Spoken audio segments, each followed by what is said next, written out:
മധ്യ നൈജീരിയൻ സംസ്ഥാനമായ പീഠഭൂമിയിലെ ക്രിസ്ത്യൻ ഗ്രാമങ്ങളിൽ ക്രിസ്തുമസ് വാരത്തിൽ നടന്ന വിവിധ ആക്രമണങ്ങളിൽ കൊല്ലപ്പെട്ടവരുടെ എണ്ണം 200ആയി. ഈ സാഹചര്യത്തിൽ ക്രൈസ്തവർക്ക് നേരെ നടക്കുന്ന ആക്രമണങ്ങളിൽ അടിയന്തര നടപടി സ്വീകരിക്കണമെന്ന ആവശ്യം ശക്തമാക്കിയിരിക്കുകയാണ് നൈജീരിയയിലെ ക്രൈസ്തവ നേതാക്കൾ. ആക്രമണങ്ങൾ നല്ല ഏകോപനത്തോടെയും കനത്ത ആയുധങ്ങൾ ഉപയോഗിച്ചുമായിരുന്നു നടന്നതെന്ന് ഗവർണർ ഖാലെ മുത്ഫാങ് പുറത്തിറക്കിയ പ്രസ്താവനയിൽ വ്യക്തമാണ്. നൈജീരിയൻ ജനതയെ സംരക്ഷിക്കാൻ ഉടൻ നടപടിയെടുക്കാൻ പുതുതായി തിരഞ്ഞെടുക്കപ്പെട്ട നൈജീരിയൻ പ്രസിഡന്റ് ബോല ടിനുബുവിനോട് വടക്കൻ നൈജീരിയയിലെ സൊക്കോട്ടോ രൂപതയിലെ ബിഷപ്പ് മാത്യു കുക്ക ആവശ്യപ്പെട്ടു. ദൈവത്തിൻ്റെയോ നൈജീരിയയിലെ ജനങ്ങളുടെയോ മുമ്പാകെ നിങ്ങൾക്ക് ഒഴിവ് കഴിവുകളൊന്നുമില്ല. അതുമല്ല, നിങ്ങൾ പരാജയപ്പെട്ടാൽ ദൈവമോ ചരിത്രമോ നിങ്ങളോട് ക്ഷമിക്കില്ലെന്നും അദ്ദേഹം കൂട്ടിച്ചേർത്തു.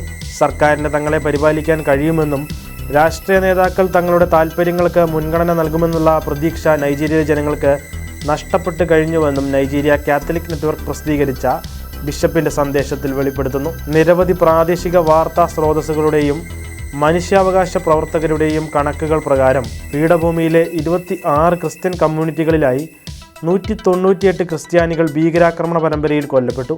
ഡിസംബർ 23 രാത്രി ആരംഭിച്ച ആക്രമണങ്ങൾ ക്രിസ്തുമസ് ദിനം വരെ തുടർന്നിരുന്നു.